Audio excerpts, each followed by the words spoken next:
Vos clients, reçoivent-ils le message? Est-ce qu'ils vous entendent? Est-ce qu'ils vous comprennent? Est-ce qu'ils prennent de l'action? Good morning. My name is Carol Benton, and I suspect that a lot of you didn't understand a word I was saying there. And I wonder, is that, do you think, the way your customers feel when you talk about your business? Do you ever get those blank looks? Do you ever get those polite smiles, the sort that I could see there on the screen from some of you thinking, I don't know what she's saying? Do you get bounces off your website? Do you get unsubscribes from your newsletter? Do you get a lack of engagement with your posts? If you do, it's probably not your lack of knowledge. I knew what I was saying just now, but you didn't understand me. It's probably not a lack of passion. I was really engaged and passionate about what I was saying just now, but you still didn't understand me. And it's not the audience's fault. If I choose to speak in a language that you don't understand, it's not your fault if you don't understand. It's mine as the communicator.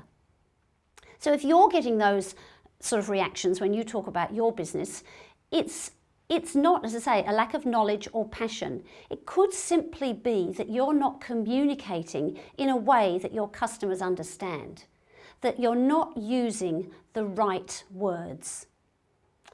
I spent 30 years in corporate IT, and I saw a great many examples in that time of absolutely fantastic communication. I also saw many more examples, I have to say, of people struggling to find the words to really communicate their value. So when I started Words to Win, I made it my mission to help businesses find the right words to communicate effectively. What is effective communication? Well, effective communication means communication that does three things. Communication only has to do three jobs. First of all, it has to connect, then it has to convince, and it has to convert. By connection, what I mean is your communication has to find the right audience, connect with them, and get them to want to engage with you and want to find out more about you. It has to convince them that you're good at what you do and that you can help them and that you will deliver to help solve their problem. And then it has to convert them. It has to make them want to take action. Now that action might be the final step of buying from you, or it might simply be taking the next step along the journey towards engaging in a commercial relationship with you.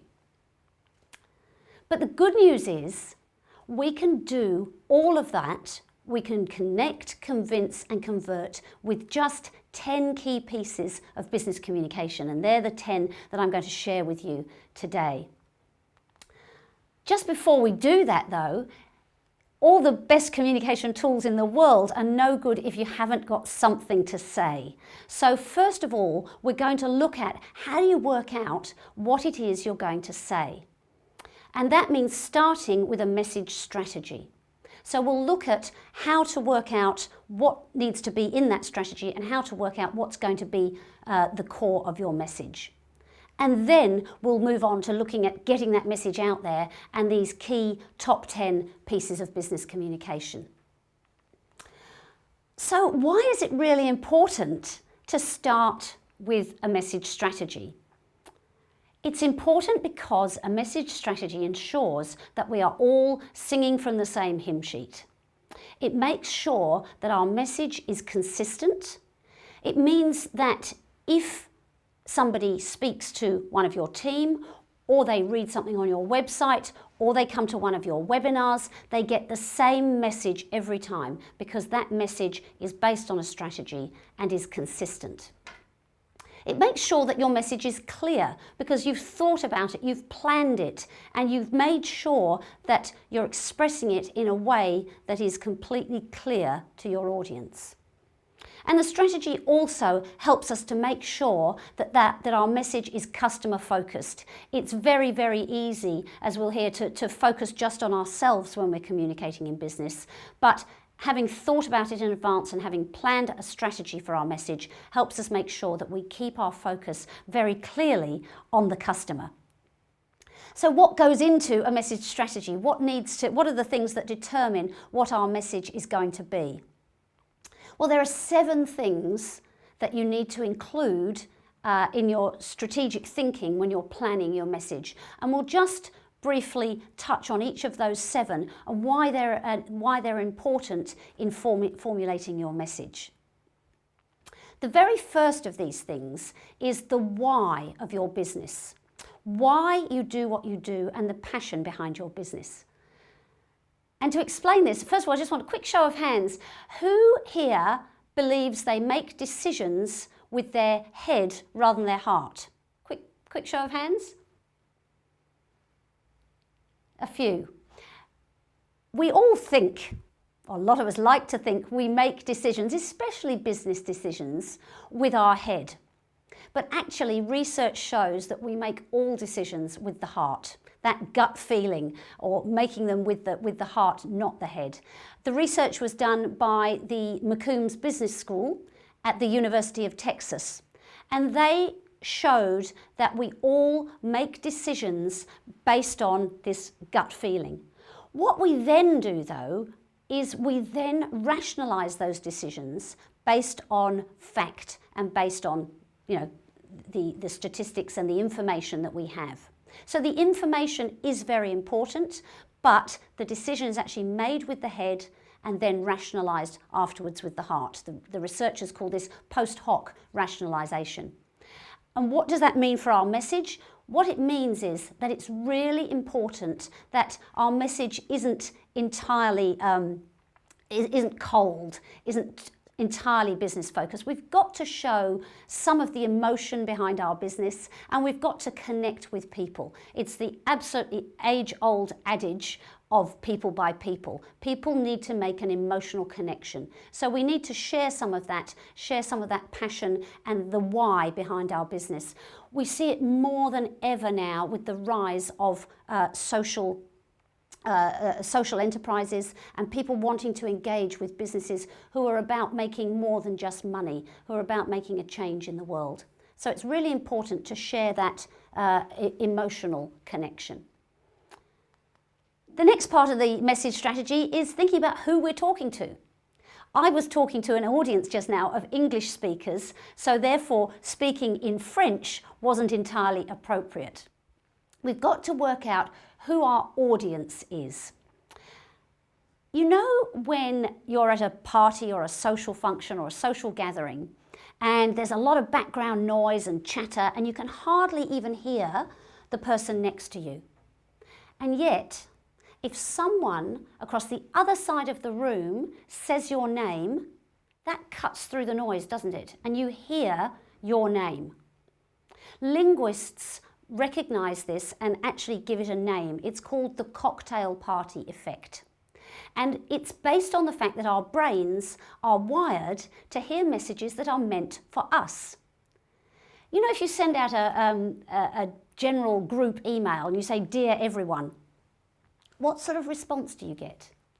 Very little in my experience, because nobody thinks of themselves as everyone. And if you, in your communications, have a message that says, "We help everyone, we do everything," and I've heard a lot of those messages, nobody will think you're speaking to them. Whereas if you say, "I help accountants, I help physiotherapists, I help businesses with 5 to 10 people," the more specific you can be with your message, the more people will hear it because they know it's meant for them. Customer problems. If you've been on Sales 101 training, as I have, and I'm sure most of you have, we were taught in the old days, start with the customer's problem. And yes, of course, there has to be a problem to solve for our solution, the message about our solution to be meaningful. But again, think of that social situation. If somebody approached you and said, "Hi, my name's Carol, I can see what your problem is and I can fix you." you wouldn't actually probably want to speak to them for very long. So what I recommend is that we don't start just with the problem, but we look at the customer's aspirations. We try and understand their goals, we reflect on their successes, and then we can create a message that identifies the hurdles they're having in reaching those goals. It is very important, a very important part of the message, but I do recommend that we don't start just with a problem, but we frame it as looking at the customer's aspirations. And then, of course, the bit that most of us are very good at, telling them what our solution is. So if this guy wants to get to the top of the wall, we tell him how we're going to help him get to the top of the wall. He's tried building those ineffective steps. We're going to come along with our stack of chairs and explain to him how we're going to help him meet his goal. So it's very important that we clearly articulate the product or service that we're offering. And that goes without saying in the sense that that is what the customer's going to be eventually engaging with us commercially for. But it's also important that they believe we're good and we're going to be able to deliver and help them solve that problem with that solution. So we need to make sure that our message contains our credentials. What is it that makes us good at what we do? It could be qualifications, it could be experience, it could be other clients who've used us, but there will be a range of credentials that show people, yep, we really do know what we're talking about. And very closely aligned with that, almost a subset of that, is the differentiators. What is it that makes us stand out from the crowd? It could be that it's some of our credentials, although they may not be unique. It may be a combination of some of those credentials. It may be the way we operate. And I always say to clients, if your client walked into the room now and said, tell me the 3 things that make you different from your competition, could you do it? And we should all be able to have that in our message and ready to articulate every time we need to. And finally, of course, the bit that is really important is to tell clients the benefits of what we're going to do for them. Now, if I said to you, what's the benefit of an umbrella? Most of you, I guess, would probably say to me, well, to keep the rain off. And look, the picture sort of leads you towards that thinking. What if I showed you this picture now and I said, what's the benefit of an umbrella? The benefit of the umbrella to this lady sitting on the beautiful tropical beach is completely different to the benefit of the umbrella for those of us who were in rainy Melbourne this morning. So benefits are in the eye of the beholder, and that understanding of our customers and their problems plays into being able to express the benefits part of our message in a way that is appropriate to that individual customer. We tend to think of the features of what we do, but the customers, of course, buy benefits. And the benefits part of our message is where we really join the dots for our customers. We make it super easy for them to pick us by telling them what life will be like afterwards, if they engage with us. So we paint them a picture and we really make it easy by joining the dots for them. So those are the 7 things that you need to make sure you have in your message if it is going to connect, convince and convert. Why you do what you do, who are your customers, what are their aspirations and goals, what's your offer, what are your credentials and differentiators, and what are the benefits of engaging with you. And if we break that down a bit further, those first 3, the why, the who, and the what is their issue, those are the bits that make the connection. They're the bits that connect. Then the offer and the credentials and the differentiators, the what, is what actually convinces them. Yes, they have got a solution for me, and yes, they're going to deliver on it. And the benefits is the bit that converts and really helps them to take that next step towards engaging with you. So look, that's the very first part of what I wanted to talk about, the what are we going to say? And here I'd just like you to do a little bit of work. We're going to launch a poll. You're going to see all 7 of those elements, and I'd just like you, just in 30 seconds, just do it instinctively, I'd like you to just indicate which of those 7, it could be all 7, that you have in your message. So we'll launch the poll now, and I'll give you a few seconds to respond and tell me what you've got in your message. 89% of you have got how you help, which is absolutely what I would expect. What's the lowest one, Georgia? The lowest one is your credentials. Your credentials, okay. So the audience here today, you feel you're doing pretty well. 89% of you are sharing what you do, and that's absolutely to be expected. I think every business is very good at sharing what they do. There's fewer of you who think you're sharing your credentials. So look, just bear that in mind next time you're reviewing your message. Have a look at those 7 items and just double check that you've got those in there. So what I want to do now is move on and look at, now that we understand what's in our message, how do we get our message out there?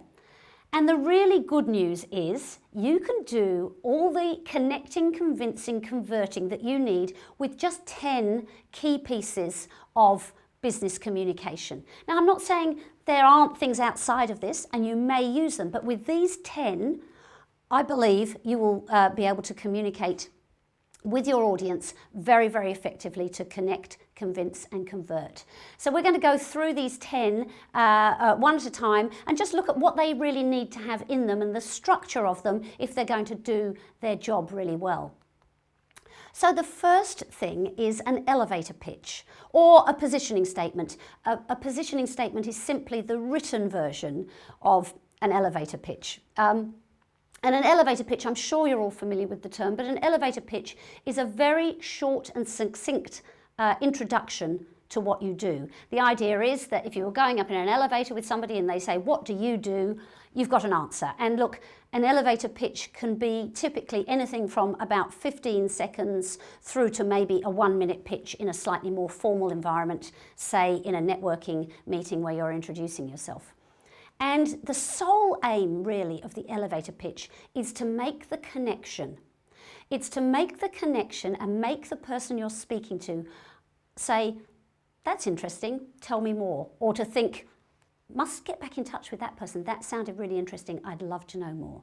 It's not to tell them all your credentials, tell them all your history, tell them every detail of your solution. The elevator pitch must very quickly and succinctly tell people who you help and how you help them and what the benefit is. And I know that sounds a lot to do in 15 seconds, but it is possible, and it's certainly very possible if you've got a minute or a little bit longer. The key thing about an elevator pitch is you've got to say it short and say it clear. Say who you help, how you help them, and make it, as I say, very, very directed. It's just as important to think about what you leave out as what you put in. Because I've seen a lot of elevator pitches where people start with stuff that is just not, it's not that it's not relevant, it's just not the most important thing when you've literally just got a few seconds.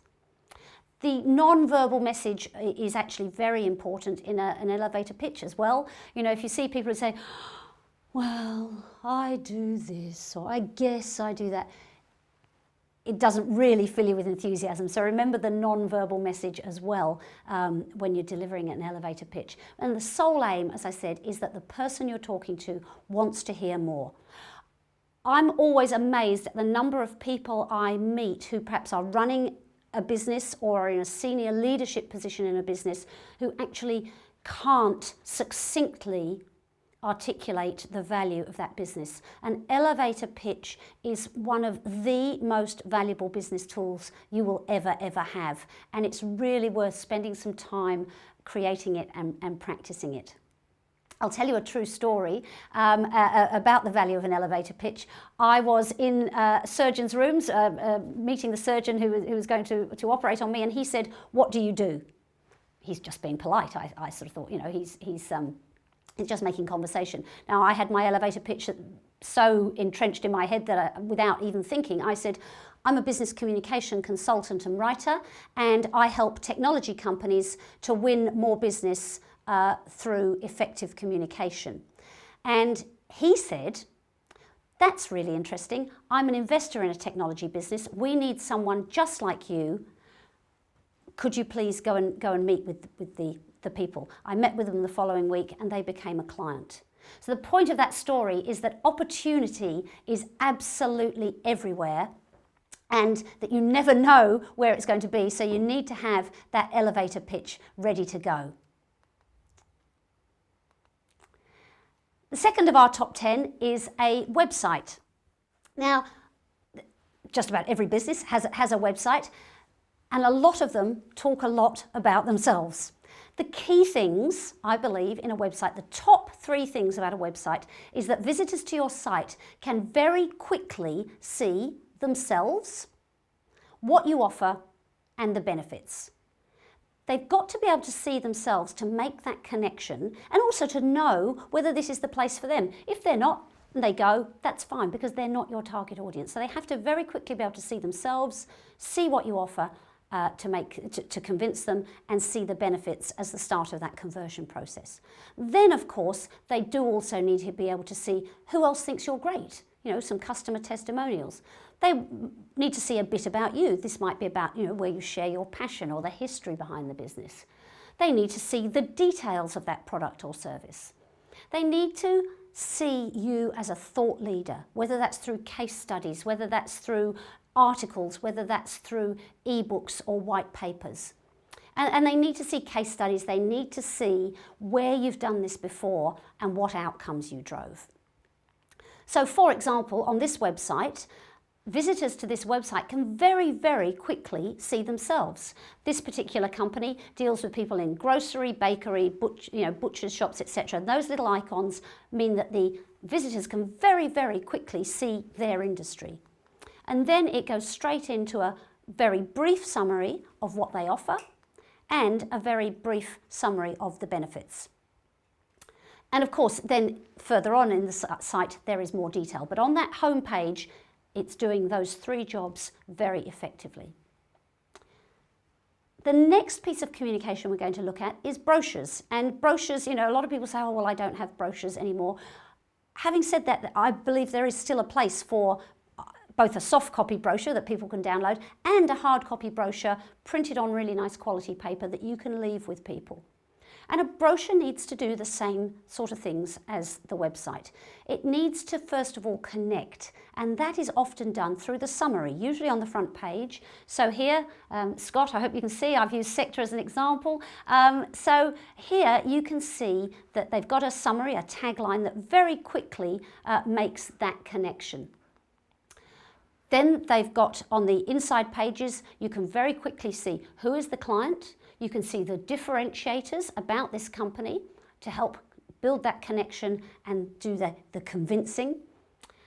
You can see what they offer, and then you can see their differentiators and the benefits. So this brochure is doing a really good job of making a connection and of convincing and of converting, all in a 4-page brochure. It's perfectly possible. The next of the top 10 we're going to look at is articles. Now, when you pick up a newspaper, show of hands, who turns straight to the ads? No, I think I'm the only one putting my hand up there, and in fact I don't. But nobody turns straight to the ads. We don't want to read advertisements. We know they are just advertisements. When we read a newspaper or a magazine, we read it for the articles, the information, the insights, maybe entertainment. And it's the same with our clients. They don't want to just see adverts about us, how great we are, you know, buy one, get one free. They don't want to see that. They want to see information. They want useful information that will genuinely help them. And articles are one of the best ways of sharing your knowledge. And sharing useful information is a fantastic way to connect. It's, it really helps people. It's great for SEO if you've got an article on a topic that people are looking up. But it's a fabulous way to build a connection and to position yourself as a subject matter expert and a thought leader. But it shows generosity in sharing something that is genuinely of value to other people. And I do have people say to me, yes, but I don't want to give that away because, I sell my expertise. And I'm not suggesting you give away the crown jewels. If you've got expertise that you sell, then that's fine. But you do sometimes need to give away a little bit to show people that you have that expertise. So articles are great. They're about sharing useful information. They're not advertisements. They show your thought leadership. And I would encourage you to be generous. But the other thing people say to me is, yeah, but what am I going to write about? What am I going to share? Well, let me tell you, there's always something you know that your audience doesn't. There will always be something that you can write about and share and that will be useful to your audience. So it could be, for example, your observations of a particular market or a particular situation. It could be a piece about how businesses are reacting to the pandemic. It could be, say, observations of a particular technology or a particular new customer problem that you've been seeing. It could be sharing someone else's information. It doesn't have to be your own original information. The caveat is, as long as you add some interpretation. So just reposting or sharing someone else's stuff is okay, but if you can then add your interpretation, this is a really good article from so-and-so that shows how, or that confirms what we've been seeing about X, Y, and Z. Or, we've noticed this article explains it further. So add your own interpretation, but curated content is fabulous. I have a client whose website is nearly, the articles on their website are nearly all curated content, but it's very, very valuable. You might want to give them a taste of your secret sauce. You don't want to give them the recipe, but give them a taste so they know how good it is. Otherwise, why are they going to pay you for that information unless they can see that it really is good? It could be some commonly asked questions. If you find you keep getting asked the same questions, maybe there's an article in that. Or it could be a step-by-step or a how-to. And look, those are just a few ideas. There's a almost infinite a range of ideas for articles. So don't be scared of writing articles and sharing your expertise. The next of the top 10 we're going to look at is a newsletter. Now, a newsletter is slightly different to some of the other forms of communication in that it typically goes to people you already know.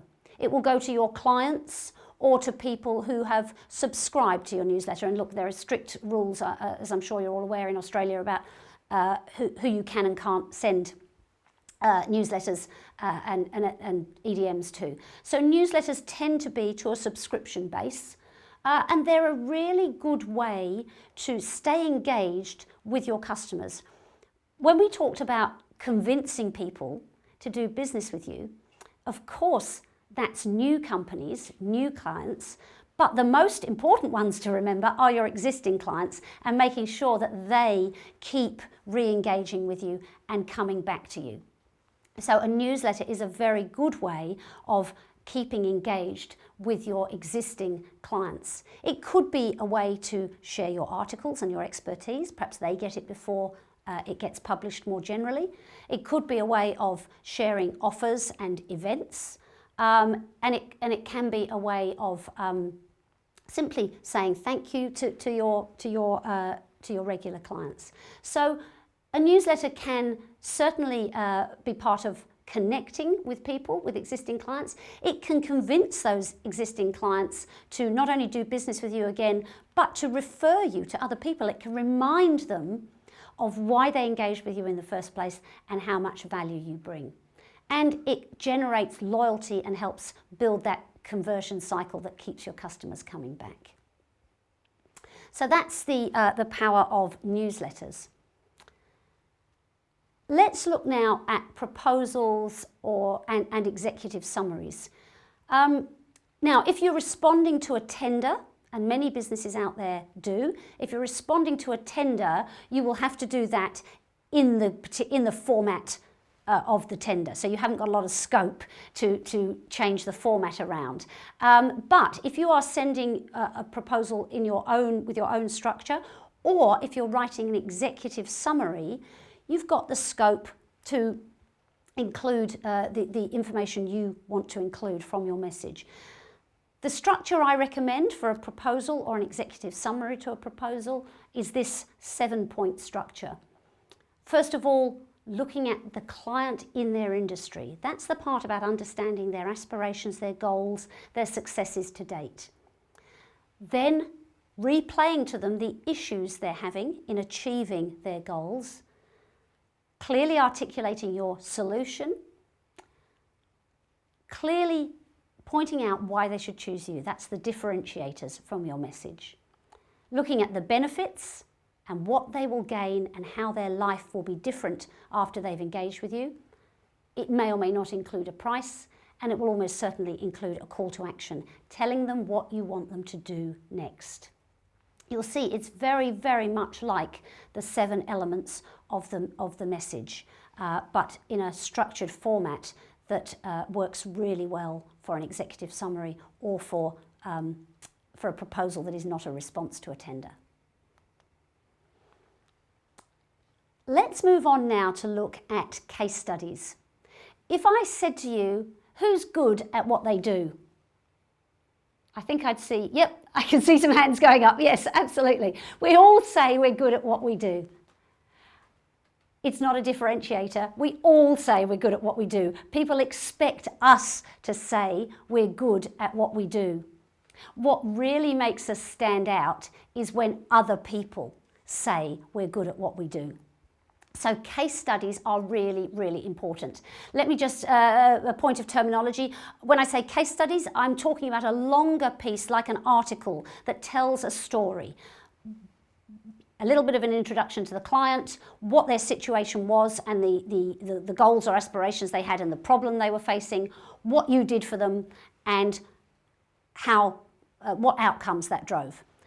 A testimonial is usually a much shorter piece. It's often a short quote. It could well be something that's embedded in a case study that you pull out and you use also perhaps in your website and whatever, but it's a shorter piece. So when I'm talking about case study, I'm talking about effectively an article that tells a customer story. So it's really important that we don't just bang our own drum, we get someone else to do it. And a good case study will connect because people like being asked to be a reference customer. It will convince other people that we really can do what we say, and it's a very powerful tool on that path to converting people to do business with us. Customers believe other customers. This case study here was one I did for a client, and you know, when you see that they've dealt with Coles, you think, well, they must know what they're doing. So customers believe other customers far more than they believe what we say. And the closer the reference customer is in profile to the customer that's reading it, the more powerful the reference. We sometimes feel a little bit embarrassed perhaps about asking our clients to be a reference, but Gartner did some research and they showed that a very high percentage of clients are actually delighted to be asked, and it actually, their feedback is that it actually enhances their relationship with you. So don't be afraid to ask your clients to be a reference.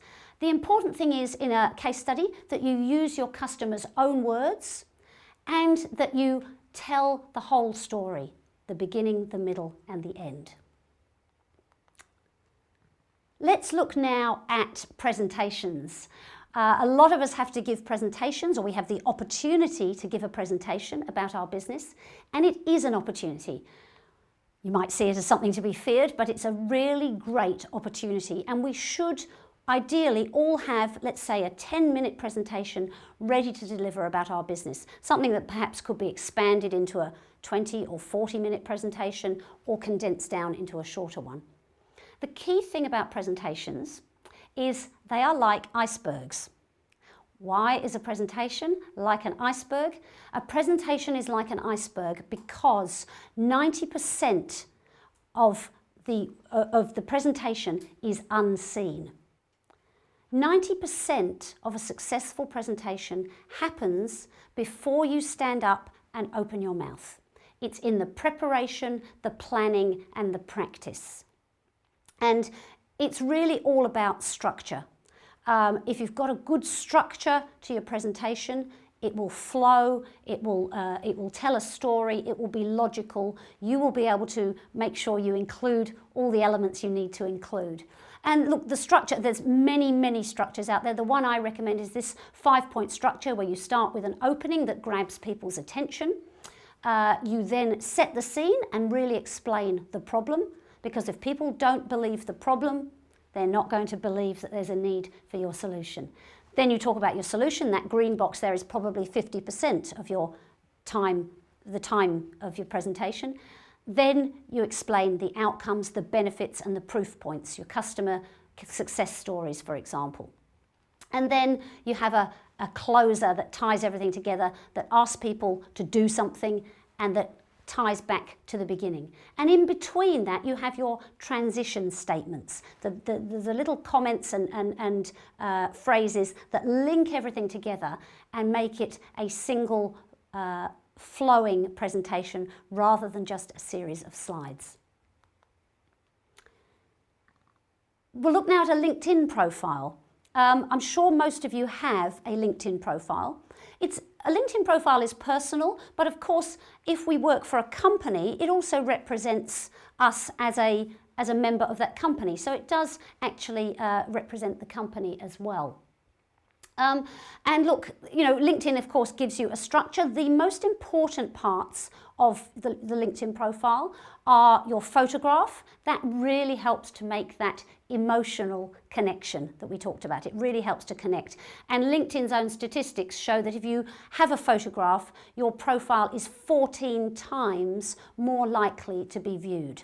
And do make it the right photograph, not one of you and your pet dog on holiday, but a professional headshot that makes you look approachable but knowledgeable and professional.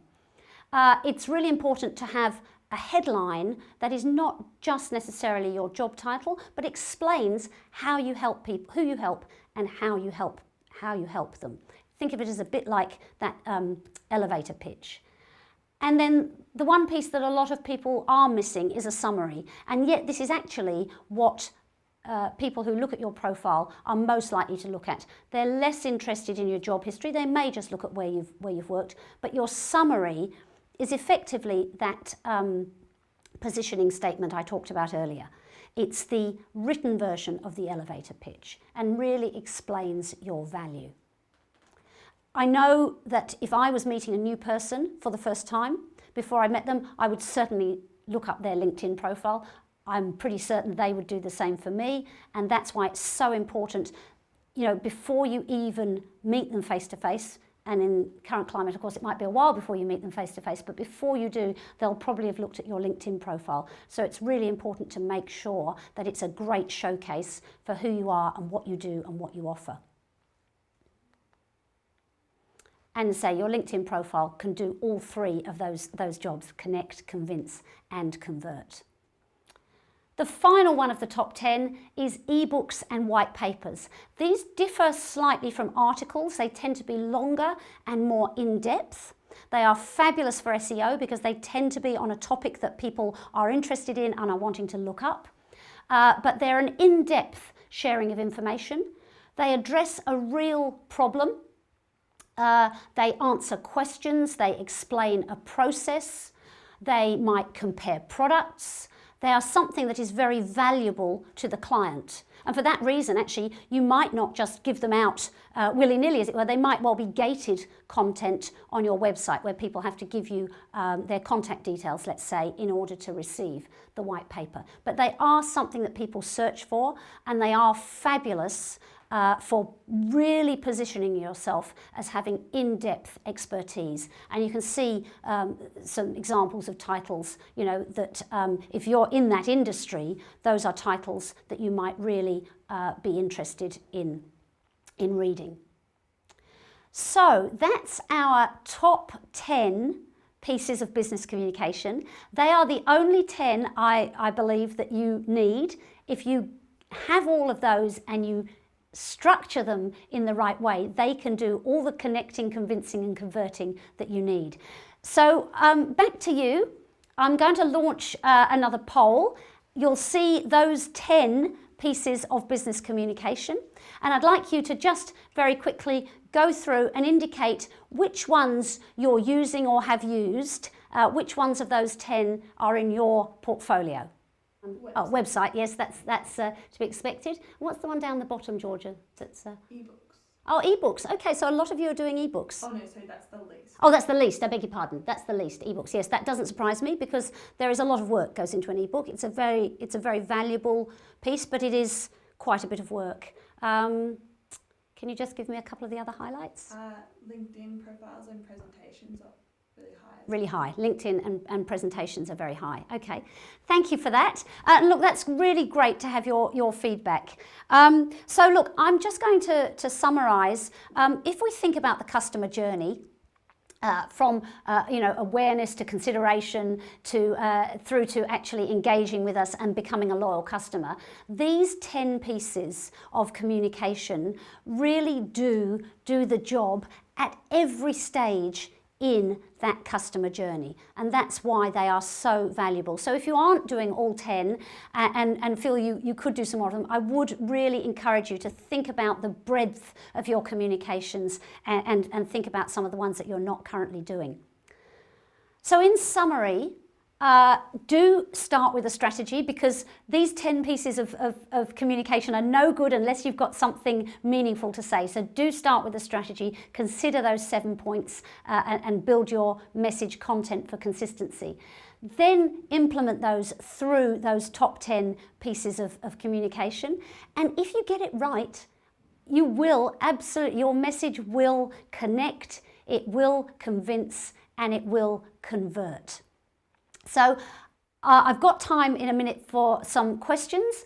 My call to action to you is, if you have found this useful and you would like more insights on business communication, please do subscribe to my newsletter and I'll send those out to you. I send out something about every 3 to 4 weeks. You can do that on my website. With the last one, the eBooks, how long is that typically? Oh, okay. Thanks, Stephanie. Yes, an ebook. Look, it's a bit long. It's longer than an article. It's typically around a couple of thousand words. Could be 1,500. It'd be a shortish ebook. Could be 3,000. So somewhere around the low thousands of words. Whereas an article, a typical article is probably no fewer than 500 and no more than 1,000. So an article on LinkedIn is usually around 600 or 700 words, and an ebook would be 1,500 to 3,000, I would say. Those ones I showed you as examples were around about the 2,000 word mark.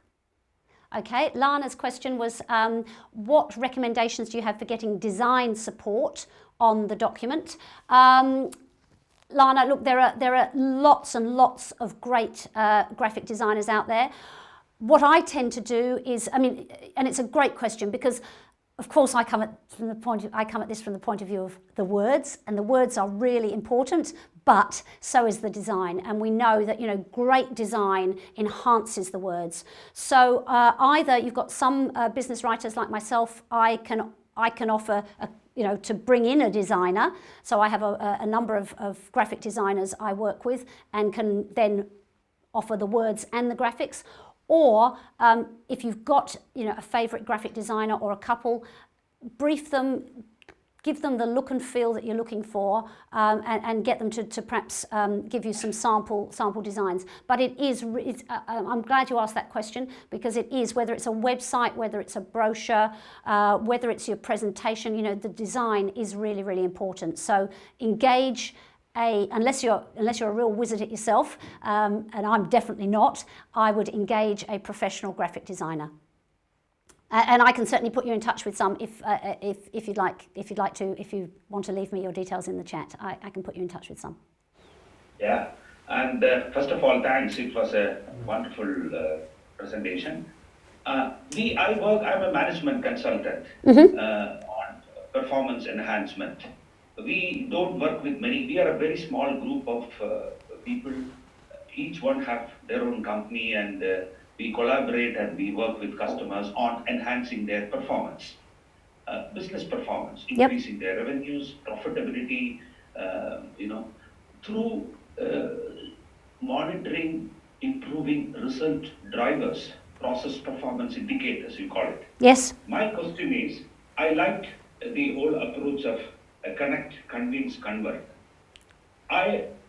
Since I work with a couple of small customers, medium scale companies, how is that personal, emotional confidence, how do we pass it on to because we get our business through references. How do you place that importance, and how do we enhance that quotient of giving that confidence to the entrepreneur or to the business owner? Where do you fit in that part in that overall communication? Yeah. That's my question. Okay, so when you've got a business that is largely referral based, look, it's still, it's probably more important than ever. It's just that some of the tools, the face-to-face tools, will probably be the ones that you're going to focus on first. So never underestimate the importance of the elevator pitch. I would really encourage any business of any size, whether you're one person up to hundreds of thousands, to have that elevator pitch. And I know it's only a 15 to 60 second piece, but it can take a lot of work to get it exactly right. I mean, I run workshops that run over a couple of hours, helping people to get this right. So I would very, very much focus on getting that really succinct personal message that you can deliver one-on-one, because when you're a referral business, like I showed you with my example of the surgeon, those opportunities are everywhere, and you absolutely have to have an elevator pitch literally on the tip of your tongue, so that you don't even have to think about it when it comes out, when you say it. LinkedIn is also very, very good for a referral business. It's also the platform for publishing your articles. You probably do still want a website, but your type of clients might not be doing the proposals bit, might not be as relevant. But certainly the elevator pitch, the website, and the LinkedIn, and really, if they are small businesses run by one person, then it can be even more personal, but it still has to explain the value, whether it's one person, say, or thousands. You've still got to explain the value and be able to get to that really, really succinct value proposition that you can deliver face-to-face, or you can deliver through a medium like LinkedIn. Emma, thank you for the question. The question was whether I've got ideas for the bio that goes at the base of the article. Yes, and look, it's a really good point, because an article, like we said, isn't a selling piece. An article, in my view, shouldn't actually even necessarily mention your company or your product. However, the little bio at the bottom is where you do that. I would usually write that in the third person. Emma is a, blah, blah, blah.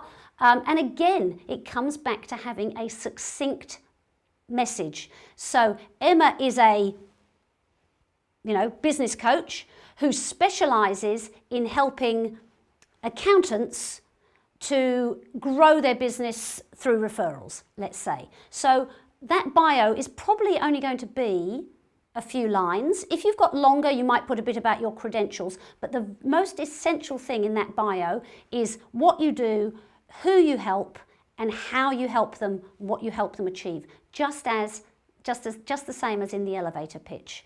If you've got longer, Emma, I mean, normally I find a bio at the bottom of a LinkedIn article is just a few lines, but if you've got longer, you could then do a second paragraph that says, she's worked with so-and-so for, worked in this industry for so many years, or she's recognised as this, and do a little bit of the credentials as well.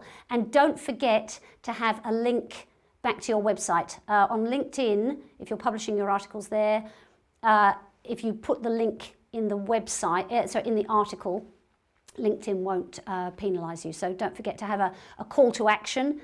So it's who you help, how you help them, and the outcomes.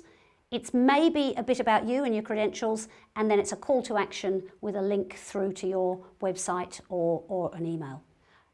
Thank you, Brock. Thoughts on writing in the third person. So I presume you're talking here about things like LinkedIn profiles. And look, I get asked this quite a lot. It's very much a question of personal style. So do you say, I am this, this, and this, first person, or do you say Brock is a blah, blah, blah? Look, in the corporate background that I came from, it was all very much third person. And if you want to sound more formal and you want to sound more corporate, and especially if you're in B2B, I would probably go third person. If you want to sound less formal, and especially if you're in B2C, you know, you're talking directly to consumers, then you might consider the first person. You've got to be very careful with the first person that it doesn't sound too braggy. You know, it's not I this, which somehow loses, you know, it doesn't have quite the same impact when it's third person. But I think it's a question, Brock, neither is better than the other. I think it's very much a question of the image you want to portray and the audience you're talking to. So third person is more formal, more B2B. First person is less formal and more engaging for B2C. I guess so sorry, Carol, yeah. It's Brock again. I've got some work going on in the background, so I've been on. Oh, that's all right. Flicking between the two is okay. So, you know, like. Oh. That's his follow-up question. He typed it as well. Yeah. He just wants to know. Flicking between the two, not in the one document, no. I wouldn't. So if you've got your LinkedIn profile in the first person, it's got to be first person all the way through, third person all the way through. Yeah, I wouldn't change. I wouldn't flick. You know, same with a CV or whatever. No, I wouldn't. That's the one thing I wouldn't do, Brock. Yeah, no, not in the same message, but across different messages and different channels, it's okay to flick between the two. It could be. I wouldn't ideally recommend it because it's really important when you're communicating that, you know, we talked about consistency, and consistency of voice is important. I mean, you know, different people have different styles, and this is all part of your style and your voice. You know, with some people it's much more formal, some it's less so. So no, I would stick with one or the other, unless you've got two very distinct audiences and one doesn't really see the communication to the other. I would stick with one, Brock.